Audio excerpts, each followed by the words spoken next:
So thank you very much for those powerful insights. You know, he mentioned to you that he's a product of being adopted, being an orphan in South Korea. The other product that you may not know about, some of you do, is that Dr. Jen, his wife, is also a product.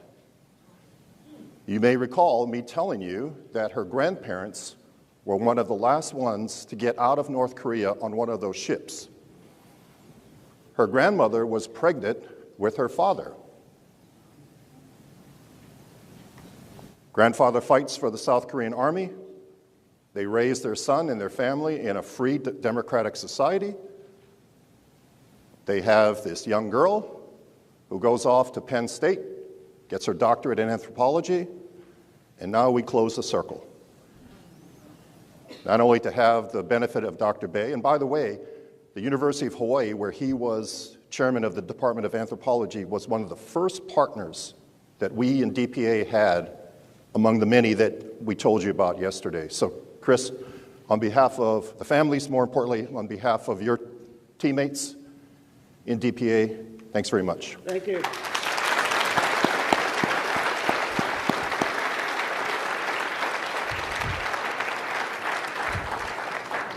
Just a quick hotel announcement. The bathrooms on this side are closed, unfortunately, because of an electrical problem. So, sadly, the only one left is that one in the corner. Our next speaker today is our Acting Deputy Director for Operations, John Figueres. John is a Naval Academy graduate. He's a surface warfare officer, having retired from the Navy at the rank of captain. He's commanded a ship in the Navy. More importantly, one of the things why we hired him was that he has extensive experience in the Indo-Pacific region. When he worked at U.S. Indo-Pacific Command, he was part of a DPRK strategic focus group. When he worked as a civilian at U.S. PAC Fleet, he was their China expert. So we're very pleased to have hired John Figueres. Again, he is our Acting Deputy Director for Operations. What that means is that he is head over all the operational enterprise, the labs, our deployers, our surgeon. So ladies and gentlemen, John Figueres. Thank you, sir. Good morning and aloha. And that's going to be a tough act to follow, but at least I'm not right after the lunch. Let me see if my clicker works. Okay, sorry. All right. A lot of what I have in my slides has kind of been hit on before. I'll still go through it, but I was, again, asked to share a little bit more about myself. So in Hawaii, we would call this talk story. I'm going to talk story just for a little bit. My maternal grandfather was a Philippine scout. That's an elite unit of Philippine nationals led by U.S. Army officers. It was formed right before World War II started, and my grandfather fought in one of the last actions on Mindanao, and his unit was finally overcome and surrendered around Davao. He spent about 2.5 years in a Japanese prisoner of war camp, and if you know anything about Japanese prisoner of war camps, for Westerners, they had a 1 in 4 chance of dying. Whereas in Western Europe, you had a less than 4% chance of dying. Filipinos had almost a 50% chance of dying in a Japanese prisoner of war camp. He ended up escaping with another Filipino and an American and going into the hills and fighting with the guerrillas until MacArthur finally liberated the islands. I like to share that background because it ties me to what I do now also. He eventually served in Korea and through the Vietnam War. He had 4 sons, all of them served in Vietnam. On my father's side, he became the legal dependent of his oldest sister by 16 years difference, and her husband, who was a U.S. Army officer. So what I'm describing there, I had 2 parents that were Army brats and moved around with the Army. And I grew up and was raised around Fort Ord, California. And the interesting thing, Dr. Bay tied some things in together with the story I'm sharing with you. I grew up with a lot of Korean American friends. You know, fathers who met Korean wives while they were in Korea, and actually quite a few who were adopted. And I remember the complaints. We played football together, and my friends would tell me, you know, we'd talk about the game we have on Saturday, and then some of my Korean American friends, yeah, you know what I got to do before the game? I'm going, no, I got to go to Korean school Saturday morning. It's like, what? Korean school? And yeah, and a thing, part of the the Korean American experience is they have these schools, and their kids go there to enrich their culture. But I remember those things. The director described my experience, and one of the things I did for those agencies is I was a joint operational planner. What does that mean? I developed war plans for the Pacific AOR, but I'd ask you to hold that thought. I'm going to go ahead and go into my slides here. So yesterday, actually, during the question and answer session, there was quite a bit of discussion that kind of covered some of these points being made. I did want to highlight that first bullet point about recognizing the voice of Ocean Foundation. They dedicated their own resources and efforts to help DPAA look for one of our few Cold War cases around Latvia. It was a Navy PB-4Y2. It was a type of Liberator, B-24 Liberator, that was converted to Navy usage. It was shot down in the 1950s while on an imaging mission off the coast of Latvia, as I mentioned. And we hope to do more work with the Voice of Ocean Foundations. I mean, for them to dedicate their own resources is something that we welcome. The China talking points, I think we talked about that. It's on a positive note. When I used to work China issues, we did a lot of engagements. Then I watched that fall off. Interestingly enough, during my travels to China, I met quite a few Chinese volunteer veterans. As Dr. Bay mentioned, these are the individuals that actually went to Korea to fight. Where I had met them was at a temple.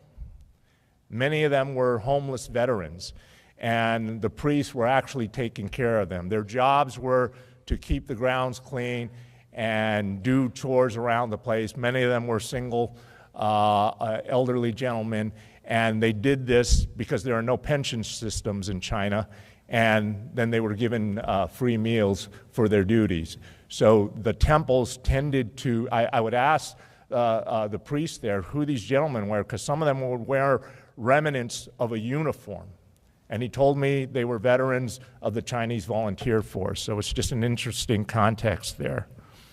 But this work that DPAA is doing now, it's amazing, because I was surprised, I was hired a year ago, that DPAA right now is the only U.S. organization that is doing anything like this. We talked about Russia yesterday. Ms. Darla Stenkovich mentioned where we are right now, and my slide says chairman to chairman. Well, they have to elect a chairman before we can even do anything, but I won't belabor that point. So, our Korean War accounting. The director asked us to connect with you, and sometimes when I just throw up numbers, I'm wondering, how does that connect with you? It's progressing. It is. Somebody mentioned earlier that we come here for hope. So, as you look at these numbers, yes, they do provide hope. But let me pause and talk about the disinterments just a little bit. The director explained, my focus is supposed to be on operations. I look at the operations, how we execute them. Are our teams ready to train? Are they getting enough downtime so they can reconstitute, et cetera? Are they safe out in the field, et cetera, et cetera? But I try to take part in other things like in the lab. As busy as I can get, I was able to make time during the Phase 5 disinterment from the punch bowl that I asked to help prepare some of the remains. And that was extremely meaningful for me. And I'll talk a little bit more about that later. The collaboration we have with our Korean counterparts is amazing. And I had the honor to represent DPAA earlier this week to meet with our Macri counterparts, and we have a great relationship. And the work that they're doing to help us, to help you, is just fantastic. And I so look forward to working with them further, because to have their country help us do this, and it's just amazing. There's Dr. Jin again in that lower right photo. Okay, so what have we done so far? And these, you know, it's like I always throw these numbers. I'm glad we didn't use the acronyms, but we did talk about a little bit about these recovery missions and the investigation. That investigation was actually on the B-26 site in Busan that the director had mentioned. We program in for the next year, but those programming of missions, you know, is dependent on what we discover in our investigative or our recovery missions, whether we go back to the same sites or new sites.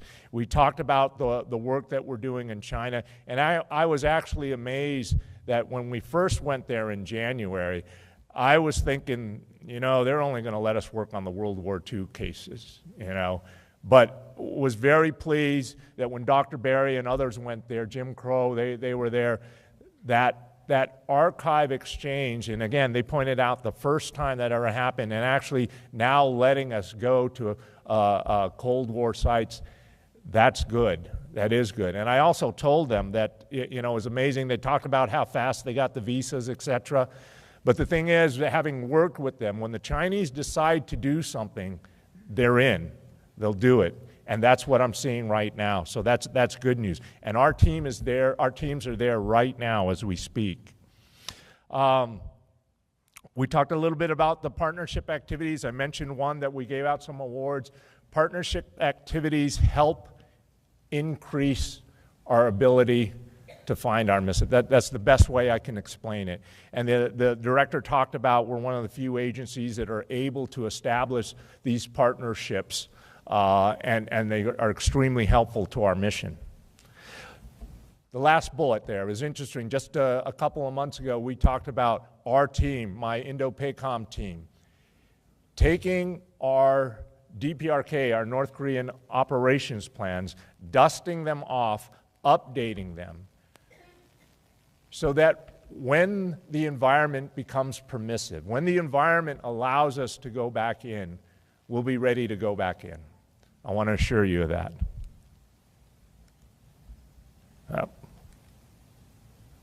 So, in closing, and hopefully, Jen, I'm making your time.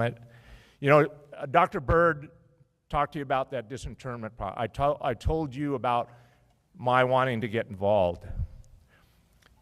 The anthropologists are teaching me a lot of things. I like to say I'm an anthropologist fanboy. I am an engineer by trade. I studied space systems engineering. It was quite an experience to hold a Korean War loss in my hands. Because as I was doing the work and preparing them, I wondered about a story. I wondered who it was. The anthropologist that I was assisting, you know, showed me, yes, it was a young individual. And the preponderance of them are young, between the ages of 17 to 23, because that's the age group we asked to fight our wars.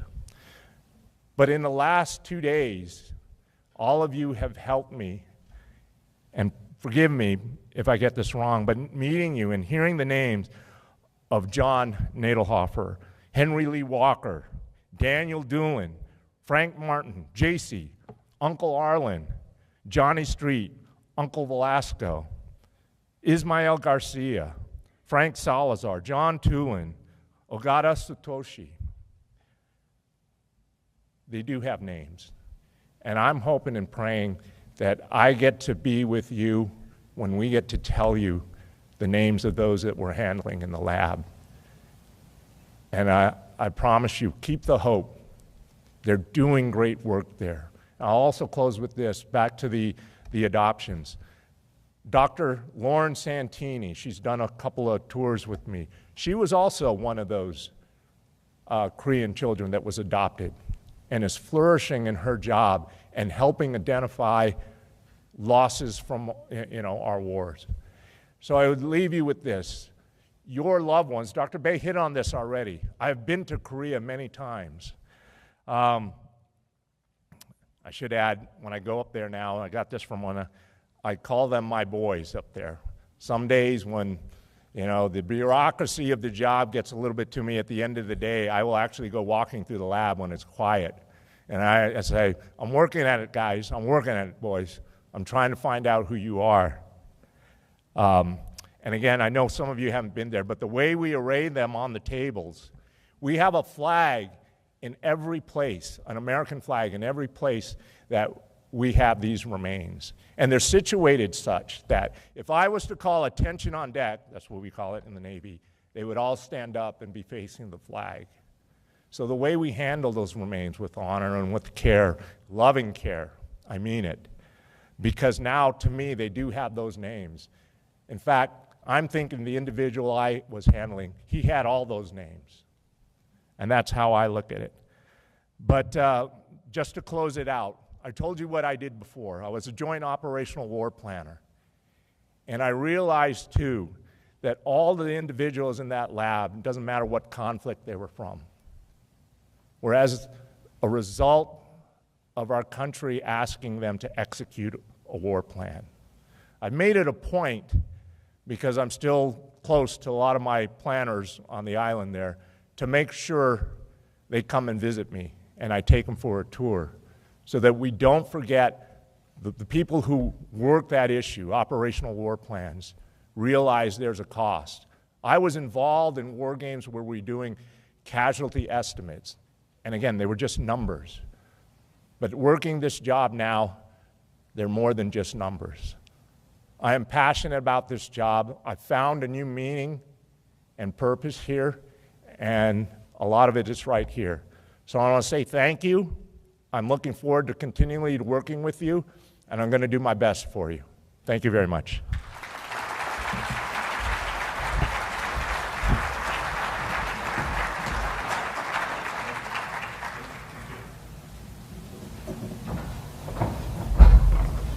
All right, a quick admin announcement. Ms. Shantae Hampton and Gail Embry, Gail, I know you. You need to check in with Army Casualty. You have to sign your travel vouchers. All right. With that, I'm going to motor on quickly. I'd like to call up Dr. Don Barry, who's the Korean War Research Chief. All right. Thank you all.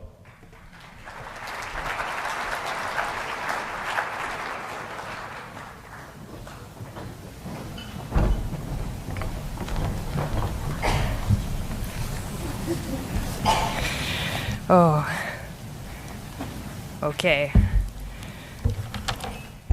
Every year when I do this, I usually start by saying thank you and a preemptive apology that I will probably cry. And this year will be no exception, because I've already cried with many of you about 5 or 6 times this morning, and many more of you yesterday. So for those of you who haven't met me before, my name is Dr. Don Barry. I am the research chief for Korea and Cold War China in the Indo-Pacific Directorate at the Defense POW MIA Accounting Agency. And again, I want to say thank you to all of you, because for us, on my team and the people I supervise, these 2 days are the most important days of our year. The work that we do is very challenging, the research is difficult, and the reason that we do what we do and what drives us every day is each of you. Today I want to talk a little bit about what we do generally, which many of you know, what we've done in the past year, and where we're going. And I know a couple of people have talked about a couple of different themes, and I want to touch on 2 of those. One, hope, that you've heard a lot about this morning and yesterday. Some people jokingly call me a pathological optimist, which I think is a great thing to be. But I thought what Mr. Downs said about Anita Smith when she said, please tell the other families there's always hope. I really believe that. And some of the things that we've achieved in the time that I've been with the agency in 10 years are really miracles. Since I've been here, we've seen a radical change in all kinds of different things. We have a new agency. We have new scientific methods like chest radiograph and next-generation sequencing that people thought were impossible. We have new ways of communicating with each of you, with our sales force and our case management system, which have been really, really effective in getting you information more quickly, hopefully. And then on the research side, we've had really amazing transformations in what we can do in terms of digital history, GIS, big data projects, and also our archival work. And it's really amazing the things that we can do together as a team, what that's done for you all as family members. And I hope we're honoring you every day. But the other thing I wanted to touch on was time. Time is something we never have enough of. And a lot of the things that we do take a lot of time. And as I look around this room, many of you have said to me that you feel like you're running out of time. And I'm very grateful that so many of you are here today, and it's wonderful to see so many familiar faces, people who have occasionally called me family, people who I consider family, and also so grateful for all of you who are first-time attendees here, because it's so important to have the memories of your loved ones continue. But what I also want to say is for those of you who are not here today, either because you've been blessed to have an identification and you no longer need to come to these meetings, 697 identifications, each one is a little miracle. And the lab and researchers and policy and leadership, all of those people together made each of those identifications possible. And for the people who aren't here because they're not physically able, or for those who are no longer with us, who many of us who have been here for a long time, when we sit down with you, we take a little bit of with you home. We take a little bit of your stories home, and I want everyone to know that each of you are remembered. I sat down with a daughter yesterday whose mother wasn't able to come because of health, and I met her at my first FMU almost 10 years ago. And she drove a lot of the research for what we did on Camp 1 and 3, what I'm going to talk about in a couple minutes. And I want all of you to know that our team is working for you every day. And that's not just the research team, that's not just the laboratory that we often hear a lot about because it's very, very exciting, but that's also IT, outreach and communications, the front office, and all the other people who work for the agency to make this a success, and even HCD, which doesn't often get a lot of love at meetings like this, but those are the people who help hire all of the amazing staff that we have to work here. So again, I want to say we are working for you, and we are never going to stop trying. So thank you so much for being here again.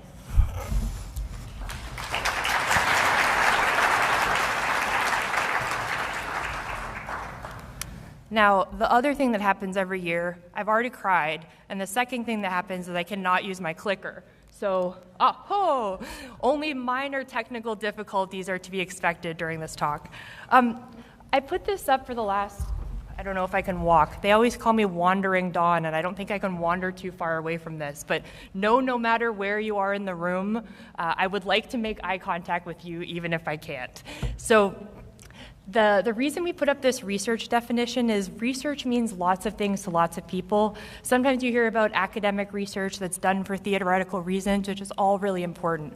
But what I want to drive home with the research that my team does and the agency does is that all of the research we're doing is trying to get you and your family answers.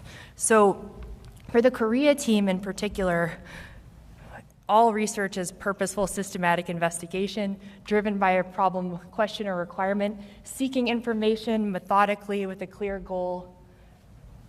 It produces knowledge or data used to solve problems, and all of these individual cases that we're trying to fix, that's what the research is going towards.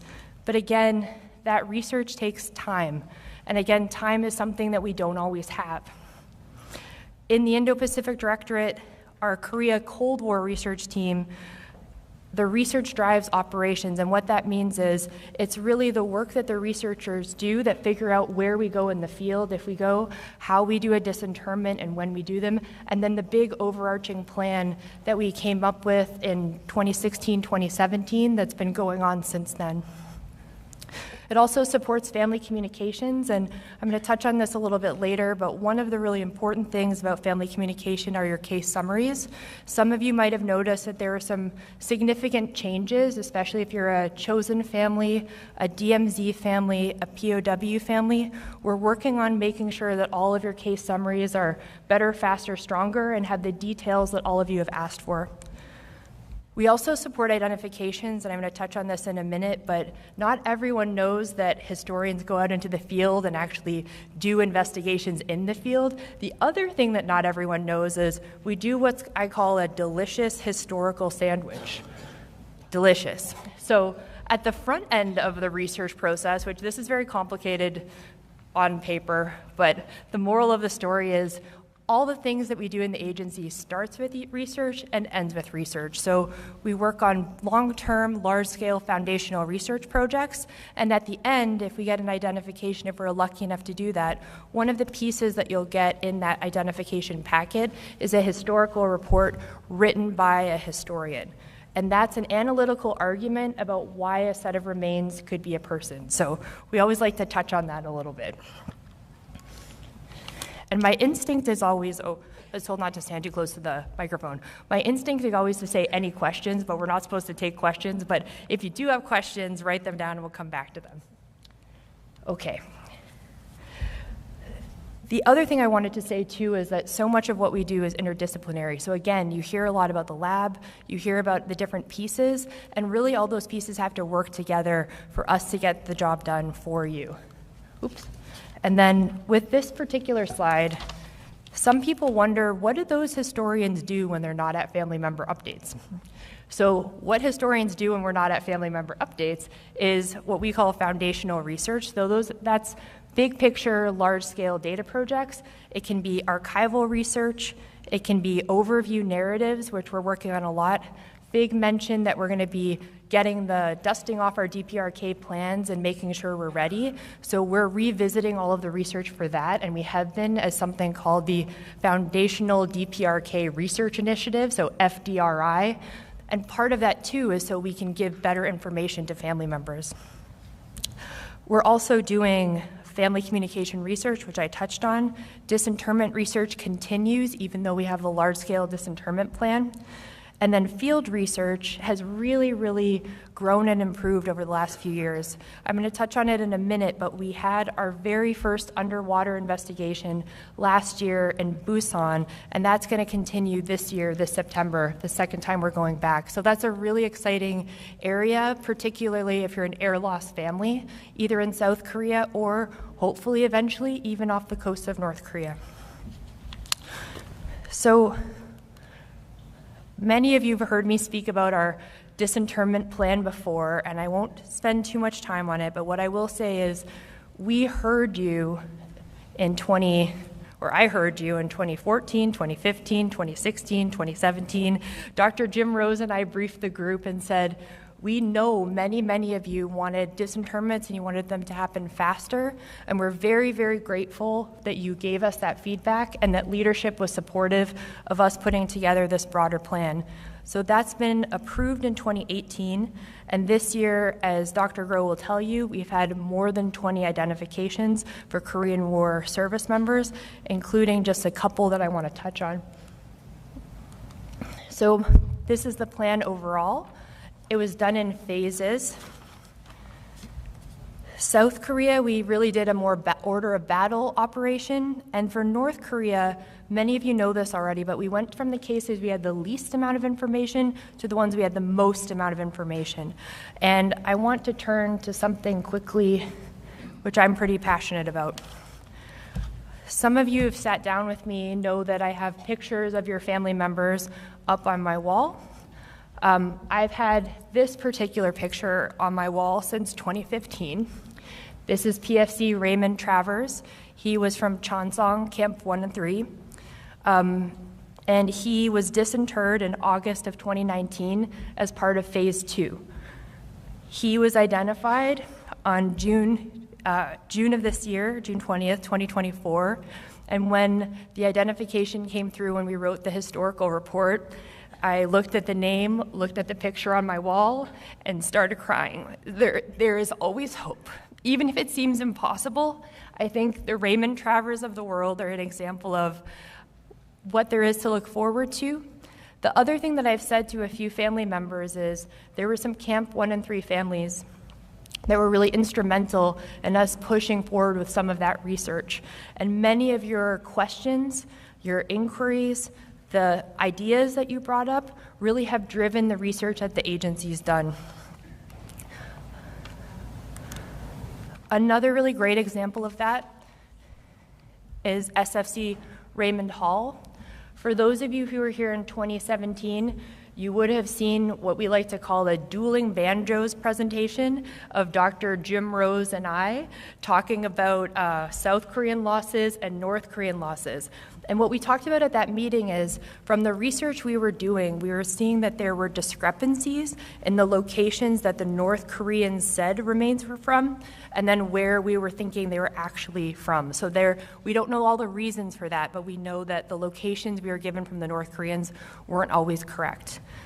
The reason SFC Raymond Earl Hall is so important is he's the first example from UNMC Pyongyang, United Military Cemetery Pyongyang, that was identified by our laboratory as a UNMC Pyongyang ID, but he was thought to be from an isolated burial.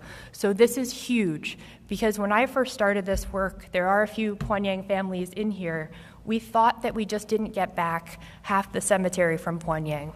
And now we think that there may be more like SFC Hall in other later phases of the Korean War disinterment plan.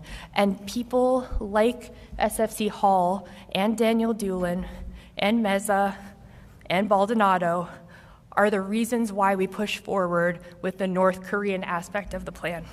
And I'm sorry that I get emotional about this. It's very, this was amazing.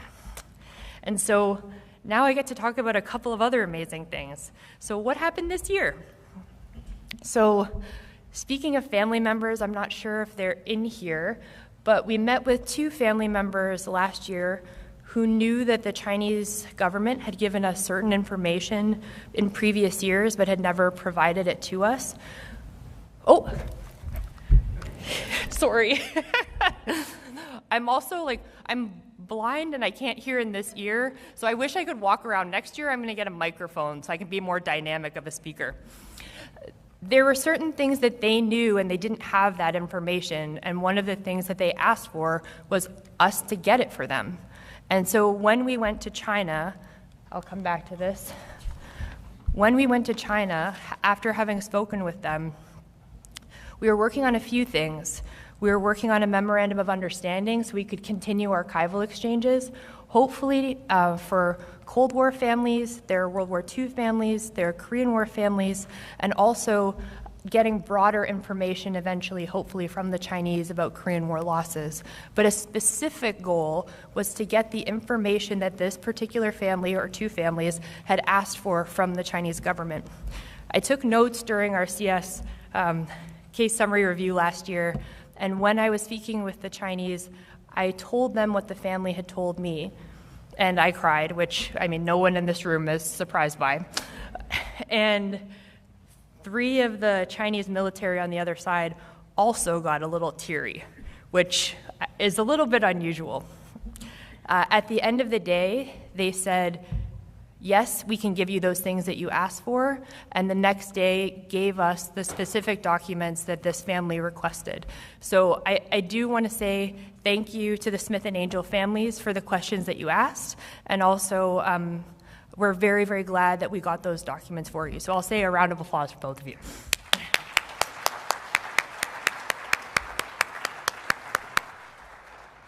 Also, because I really love positive gossip and thanks, a big, big thank you to plans and policy, logistics, and the embassy staff. We really had to work very, very quickly as an agency to be able to do the investigation that we did in China. Many of you might not know that most of my staff didn't take holidays over Christmas. I'm sure it was similar in policy in order to be able to do the IT that we did in January. A lot of these things happened very fast, and when opportunities like this come up, you have to jump on it and go. So thank you to the agency for being so responsive. Thank you to plans and policy in particular. We just really appreciate how the agency came together to make this happen. And if you look up on the board, you'll see a very exciting tweet from Ambassador Burns. I also want to say a thank you not just to the embassy staff generally, but to Ambassador Burns in particular, who is very, very supportive of the DPAA and our mission, and I think really helped open the door for us with China. So I think that deserves one more round of applause for Ambassador Burns.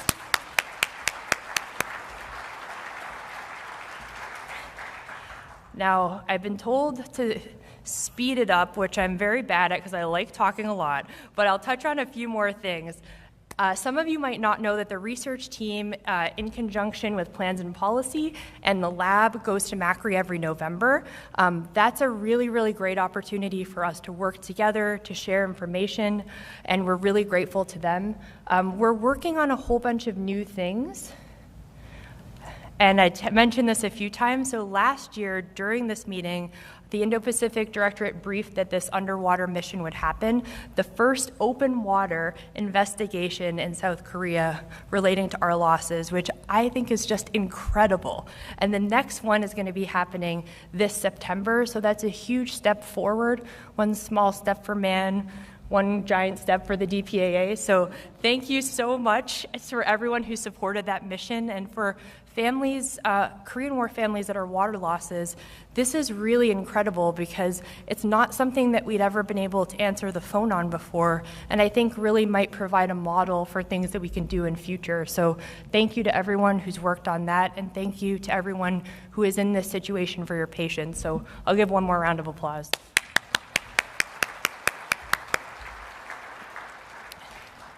My staff jokes that since we do a lot of meetings on Teams, there's a little button that you can press, that you can clap and send a little heart or a thumbs up. And so I think that I'm basically the embodiment of that as a person. I'm just mostly clapping all the time and telling everyone they did a great job. I'm just going to touch on this really briefly because not everyone might know that in our investigations, as mentioned, we have historians and analysts who come along with us, with Macri, when we go out into the field. The thing that's really interesting is usually we used to interview men, primarily because women in Korea, when they get married, often move to different towns. We're very, very lucky to have someone named Nicole Roten with the Korea team for a little while, and she's worked in Papua New Guinea. And when she worked on our first mission in Korea, she said, you know, we really need to focus on the women. Because even if sometimes women live longer than men, not always, also have great memories, as I'm sure many people in this room can attest to. And she said even if they don't know about the specific place where they're living now, they might know more about the place where they're from. And so we brought more women on our team this year and also asked more women in the community centers questions. And I think we got really, really great results in our IT because of it. So I want to say thank you to Nicole. Nicole also did a fabulous GIS study on F-51s in Korea and really, really advanced the ball on that. And I know there are a few families in this room that apply to that as well. So that's another big development this year. And I won't ask you to clap again. Oh, yeah, we can. I'll clap for everyone. Okay. And then speaking of Nicole, just because she's not here and I like positive gossiping about people, there's Nicole right there on the top. I do want to stress again what an absolute joy and pleasure it has been to work with her as part of the team. She also went one of the first times on an excavation that we did in North Korea, in South Korea. And It was really wonderful because we haven't done excavations in South Korea for some time. So this was starting that up again as a joint effort with MACRI was really, really important. And we're very, very, very grateful to MACRI for all they've done. So you've heard a lot about that, but I think that will deserve one more round of applause. It's audience participation. So what's next? I hope lots of things. I never want to make promises that we can't keep, but we're going to be doing, hopefully, an investigation for a Korean War loss in China in September. That's a very, very exciting development because usually these are only around World War II, and this is a Korean War loss. We have done them in the past, but this is a really big step forward for Korean War families. Also, we're going to continue our archival exchanges. So I know many of you have come up to me and asked questions about what about additional documents that the Chinese have, and that is going to be a long-term strategy, and we're very, very grateful that we got some of the documents that we have for the family members we do have. The other thing with DPRK, we've talked about preparing or getting things ready in case we get back in, and that includes doing all the field documentation we need to do under the broader banner of the FDRI, Foundational DPRK Research Initiative. We're also re-looking at how we're doing rock investigations. And so hopefully this time next year, we'll be able to give a presentation, a detailed presentation on how we've been doing some of that research. So that's a big picture. And then I also know there's a lot of DMZ families in this room. We have a long-term DMZ project as well that is also a partner participation project. So we've had a couple of partners help with that, including Brandon Tochko, who's at the back of the room, who now works for the DPAA. So I do want to say thank you to Brandon and for our partner Seungmin John, who is at the Florida State University. I would get in big trouble for mixing those up. But thank you, Brandon. Thank you, partnership, and thank you to Claire for leading that project.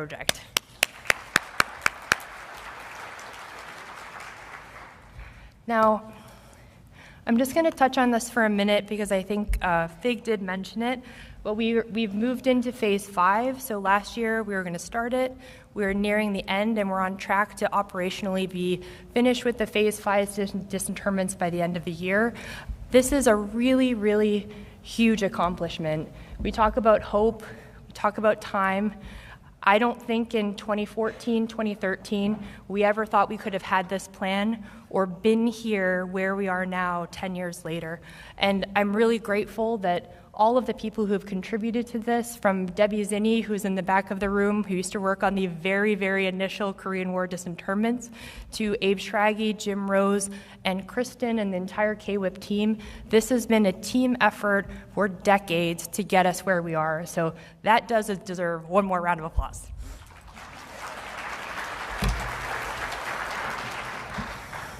Now I'm going to just close by saying something. Sorry, I wasn't ready to last year. So last year, my younger brother passed away very suddenly, and I wasn't able to attend his memorial because I had just started this job, and it was the same day as the MACRI repatriation that we had in Hawaii. And as I sat in that airplane hangar with representatives from South Korea, with the director, with other DPA staff, watching the exchange of remains between these two nations, I thought about your brothers, your fathers, your husbands, your grandfathers, your uncles, your great-uncles, your great-grandfathers, and the answers that would come not only for us, but also for the South Koreans because of the work that we were doing. And I want to tell all of you that there's always hope, that we won't stop looking, that we won't stop trying until they are home. Thank you all so much.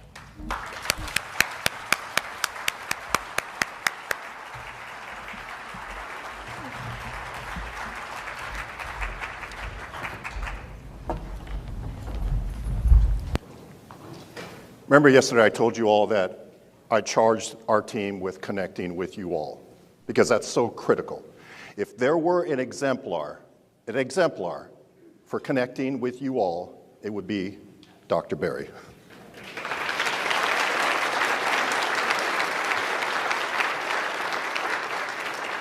The other thing I'd offer is if you ever doubt that we in DPA are not passionate, deeply passionate, enthusiastic, or energetic about what we do, I would ask you to remember Dr. Berry.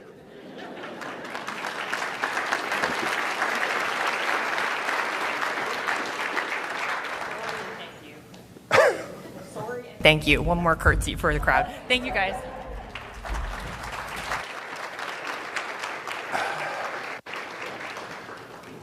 So whether you shared with us this morning that you flew an F-51 or that you connected with your humongous family, reconnected, or that you were a seventh grader who stood up and talked about your great uncle, all of that is important. And one of you said it best this morning about talking about second generation trauma. Very privileged to have with us Tracy Bowen Bell. Tracy's a minister, she's a writer, she's a researcher, dancer, musician, artist, but she also earned, last week in fact, her master's in mental health counseling and religion. Most importantly, she's the niece of Army Private First Class Robert Neely. So we asked Tracy to come and share with you part of her research, but more importantly, part of her connection to you as a fellow family member. Tracy?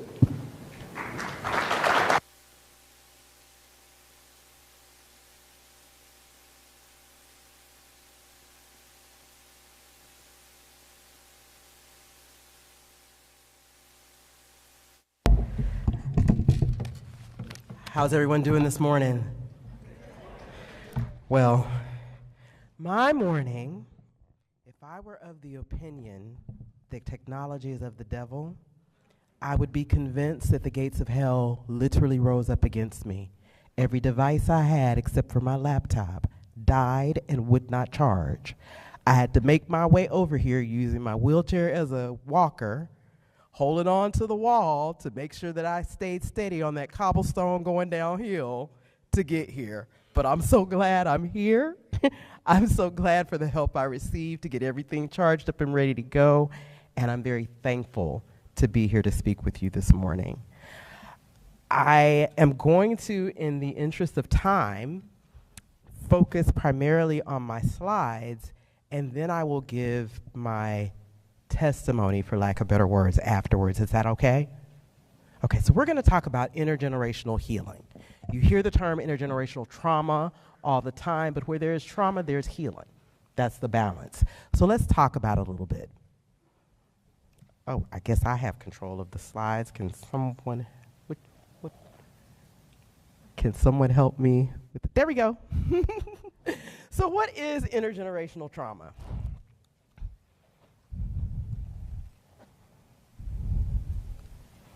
Okay, maybe. I'm having technical difficulties. There we go. I have to point it at it. Good. Intergenerational trauma refers to the transmission of the effects of trauma across generations, where the experiences and struggles of one generation can impact the mental, emotional, and social health of the subsequent generations. And here are some examples: Holocaust survivors, indigenous populations, slavery and racism, war and conflict, family violence, mental illness, and natural disasters, to name a few.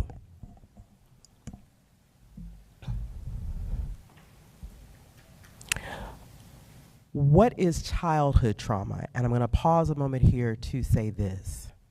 We are connected. The technical term would be a trauma bond, because we went through the Korean War as a unit, though separate, and we're now living the existence of our loved ones not being with us and not being home. That would be determined, that would be called a trauma bond. That can be turned into trauma healing through community. Gatherings like this, the wonderful staff that diligently takes care of us to the point where they're in tears at the thought that they can't do any more than they're doing. And for many of us, our trauma happened during childhood. Many of you remember your loved ones who you lost and you were little. I was born 20 years on the other side of my uncle being in war, but I still have lived with the impact of him not being there. It's like having a puzzle piece missing. And it wasn't until last year when I attended that those pieces began to fall into place. So let's unpack childhood trauma. Childhood trauma can be profound and long-lasting in its effects, and it can impact your adult relationships. It influences how individuals connect with others and how they manage intimacy. Here are some common long-term issues and effects that are caused by childhood trauma. Trust issues, attachment styles, emotional regulation, fear of intimacy. And let's unpack those real quick.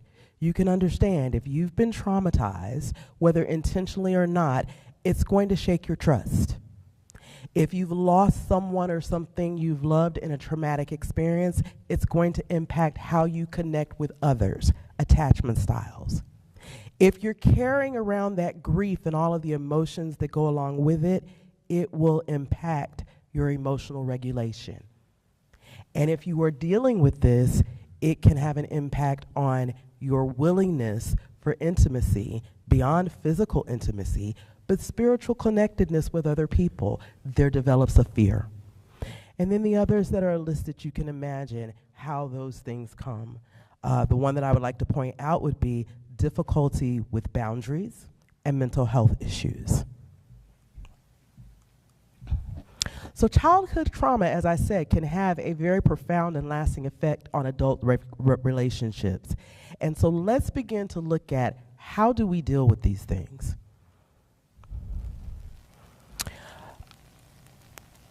Trust issues, adults need to have a safe space where they can share their feelings, however they can express them, so that they can then begin to rebuild those connections that begin to give them greater life. For us, this is a safe space. This whole room in this program is a safe space. I witnessed last year when I was here a beloved member who wanted to be here this year, and I've been in communication with him since, and he had some high emotions around his loved one's records, and rightfully so. And bless his heart, the staff walked in, they calmed him down, and it all went smoothly afterwards. This staff is built to deal with our emotions around our loss, and it's amazing to witness. Attachment styles. You can develop insecure attachment styles when you have that fear that this person is going to leave me. And the best way to heal from that, especially if the injury is a childhood injury, is reconnect to those people, places, and things that you know are safe places, that you feel good. They don't have you question who you are and what you believe. You can be free. For me, that's my backyard. It's my mom's house, but my mom knows if I'm in the backyard, I'm meditating. It's me, Jesus, God, and the Holy Spirit, and we're having a good old time. They will knock on the sliding glass door before they come out. I have talked myself through being afraid of the lizards. This is my backyard. I will share, but you go no further. The possible snake, well, no, not possible snake. I witnessed him. The snake and the iguanas in the yards, the birds, etc. That's my domain. That's my safe space. And I get before the Lord in meditation, and he gets tantrum Tracy. He gets ranting and raving Tracy. He gets Tracy that says stuff that I would not repeat in front of people for fear that So you get the picture. He gets the real Tracy, whatever she wakes up on. And some mornings I wake up like a grumpy toddler. Some mornings I wake up like a singing infant. Some mornings I greet him in the fullness of who I am now. Either way it goes, we commune together. That's my safe space. Fear of intimacy. Trauma can create that fear of intimacy, that fear of developing connections. But as you develop intimacy with yourself, sometimes, and I think everyone in here can identify with this, and I hope you're doing that this morning to a degree, sometimes you just have to sit with it. There's nothing anyone can say. There's nothing anyone can do. You don't even know the solution that you need in that moment, and so you just have to sit with it. Whether it's the frustration, the hurt, the anger, the disappointment, you just sit with it until a plan formulates or until you get your peace.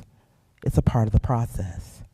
But when you've had your connections disrupted and have not been taught how to cultivate these things for yourself, it can be difficult sitting with things because pain is uncomfortable. And I am saying to you, part of overcoming pain is being okay with being uncomfortable because it doesn't last forever. One of the ways that you can treat trauma of all kinds is through therapy. We all know about that, but there are various forms of therapy, and the goal is to find one that works for you. Therapy plays a crucial facet in healing from past traumas. It provides a supportive environment for individuals to process their experiences, develop coping strategies, and cultivate resilience. Here are a few roles that therapy can fulfill in the healing process. It gives you that safe space. Your therapist is a confidential safe space where you can share. It validates your experiences. Listen, most of us just want to be heard, and we want to have our pain acknowledged. A therapist can and will do that for you. Processing trauma. Sometimes you need help unpacking that which is your trauma because, like us, they're missing pieces. And this organization is helping us to put those pieces together. But then we have the pieces, and because we're missing pieces from family information, it's still a challenge to put it together. And so your therapist will help you with emotional regulation so that your emotions are more stable, and cognitive restructuring so that you think differently about things. What does that mean? You know what I did with the puzzle? I threw it away. I said, God, my life is for your glory, and this was as this was starting. And from that moment, whenever I feel those dysregulated emotions, I remind myself, this is not about me. This journey is not about me. So, that's my choice. But you may want someone to help you say, okay, well, I have this. How do I then restructure it so that I can now build the life that I want for myself? And at the end of the day, that is the result. How do you get to living a successful, fulfilling life that you have peace about? You may not make it to the president's office. You may not be at the top of the line in the military. You may not be the next creative genius, but you can be the best you that you can be in peace. Mindfulness practices. This is another aspect of therapy that you can do a lot on your own, and let's talk through it. Mindfulness practices can be easily integrated into your daily life and can help individuals cultivate awareness, presence, and a sense of calm. Some practices are mindful breathing, and we'll do a little exercise before I close out. Body scan, and that's when you literally scan your body and your mind, taking note of where do I feel pain or discomfort? Where do I feel like there's something off? And then when you identify that, you just begin to be gentle with yourself and speak good words or massage that area, whatever you need to bring awareness to that area and to bring comfort. Mindful eating. Listen, I will tell anyone right now, my eating is so scattered, I eat like a toddler. Yesterday, I had a child's plate menu from Chipotle, ate half of it the afternoon, ate the other half when I got home. Half of a child's plate, but that's how I eat. But the way it keeps me mindful is I intentionally chose a child's plate. I knew I wasn't going to eat an adult meal. I intentionally chose the foods that I like, the corn salsa, the guacamole, pinto beans. They intentionally chose not to put my beef in my kid, so I had a vegetable plate yesterday. But it was food that I was familiar with, that I enjoyed, and that's what I need when I'm on the go and I don't feel like eating anyway. We need to eat to survive and take care of this physical body. So that's an example of mindful eating. And then gratitude journaling or walking meditation. Walking meditation is what I did on the way over here. Didn't realize that was what I was doing when I started, but I needed a whole lot of help me Jesus to get down that cobblestone hill. And before I knew it, it was just a conversation with me and him. And the tables turned when I put my hand on the wall and I heard, "I will always walk beside you." And I was like, wow. And so the magic started. The goodness started. I wasn't so upset that I was out there in this lace dress and all that heat. And I made it. And I don't think I'm too worse for the wear afterwards, right? So there's some other things that you may be familiar with, such as journaling, as I mentioned. Guided meditations and things of that nature are always a benefit to mindfulness. It helps us to reduce stress. It improves your emotional regulation. Once you receive your peace and you set in your heart that everyone else is going to have to match you, when you encounter those stressful situations, you are already in your place of center. And so there's nothing to dysregulate. If you feel a hint of something being dysregulated, you make a note of it. Okay, I hear you, I acknowledge you, but I'm putting you to the side to deal with what's in front of me in peace. And that's how you maintain your peace. It also works with enhanced focus and concentration. Listen, I am the poster child of my focus needs focus. But when I find that I stay mindful, when I focus on the good, when I focus on the assignment at hand, when I focus on others, all of that helps with my healing, and it helps me to concentrate on what matters the most. And it leads to number 4, which is greater self-awareness. And the more self-aware you are, the better your relationships are going to be. By incorporating mindfulness into your daily routines, individuals can experience these benefits and cultivate a greater sense of balance and harmony in their lives. Creative activities. This is an important part of mindfulness. Engaging in creative activities offers numerous benefits for mental health, contributing to overall well-being, emotional resilience, and here are some key advantages. Stress relief, emotional expression, enhanced mood, increased self-esteem, all the good stuff that we need, right? It's like giving your body a boast of emotional vitamins when you allow yourself to create. Incorporating these things are for your good and for your benefit. So let's get into some activities. Well, thank you for your attention. Some activities that I mentioned before, like guided meditation, guess what? For as many as I can fit in the little glass room out here, about 15 minutes after we break for lunch, and I may be able to do two different sets or 3 different sets of people, I'm going to take you through a guided meditation using my photo art. The pictures that you saw on the slide are pictures that I took during my journey.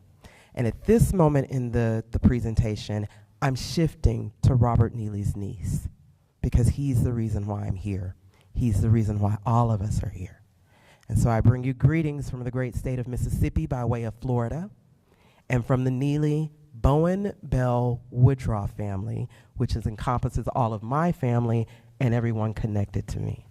I thank you and your families for their service and dedication, all of the servicemen, men and women who are here today, and I thank my family for being proud service people too, all across the board. And I'd like to give a special shout out to my cousin, Shantae, who is here. She is our family genealogist and historian. She's traced us back 6 generations in honor of our Neely family legacy, which my grandfather, Robert Neely Sr., is prominent in. When he lost his mother at 12, he found the wherewithal to help raise his other 9 siblings and make sure that they all got an education if they wanted one. And so to him, we're very grateful and thankful to be here. And so when I began this journey in 2022, December, Christmas holidays, and it happened suddenly, and I was in a panic, and I asked God, what is happening? And he said, it's for my glory. And I held on to that. My infection in my foot was for God's glory. Okay, great. I was expecting my foot to be healed, and instead, it was amputated. And when I woke up on the table after surgery, after telling the doctor and my mom and my daughter going in, if God sees fit to do this another way, when I woke up and the brace was on my leg, I said, I'm mean mugging everybody today. And something whispered to me, that's not you. And I had my mom and everyone else laughing by the time we got back to my room, especially when I said, I can get up and get myself into the room.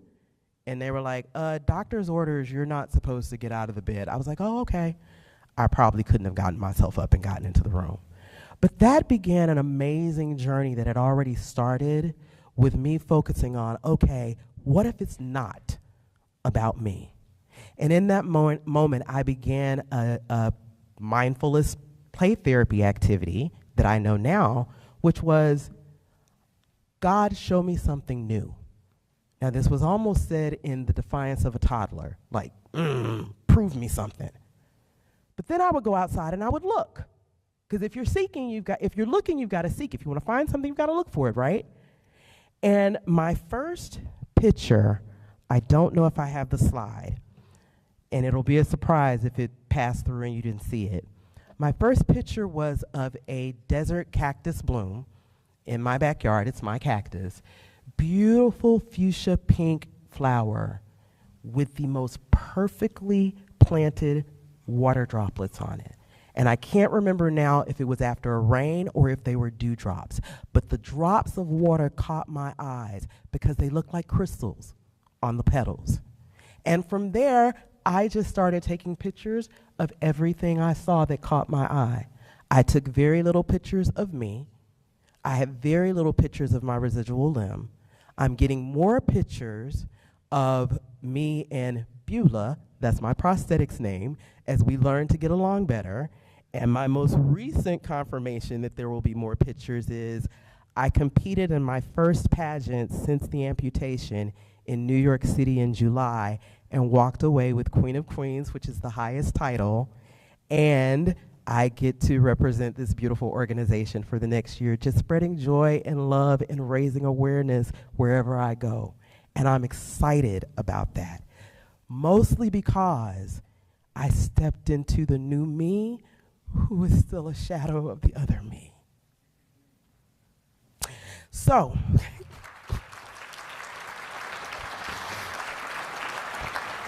thank you.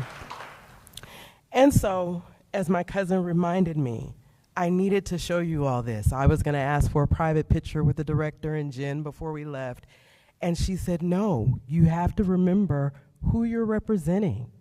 You have to remember that you've got to seize the day, which is from my Amputee Coalition trip last week.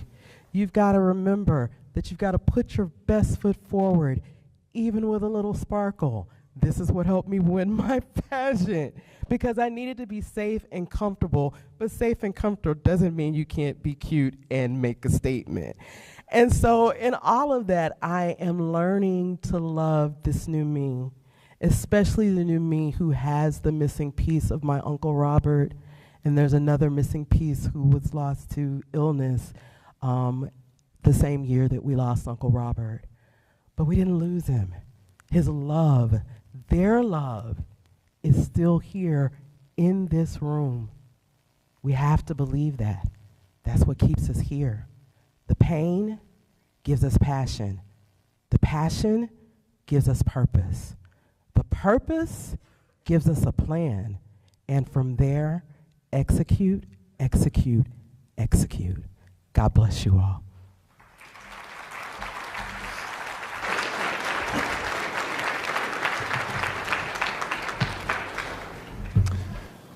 last year I had the privilege of meeting Tracy, and she told me about this program that she was enrolled in, getting her master's in, as I mentioned, mental health counseling and religion.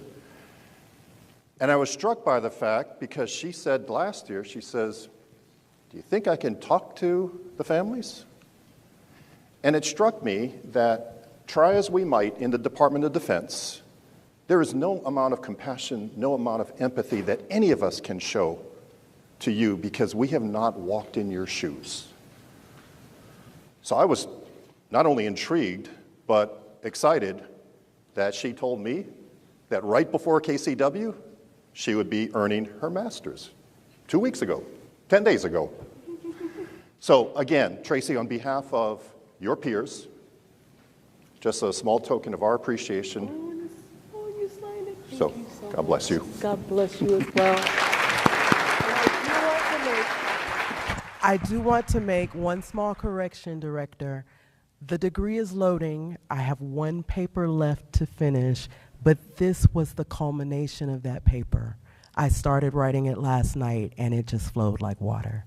So before I leave DC, it will be confirmed.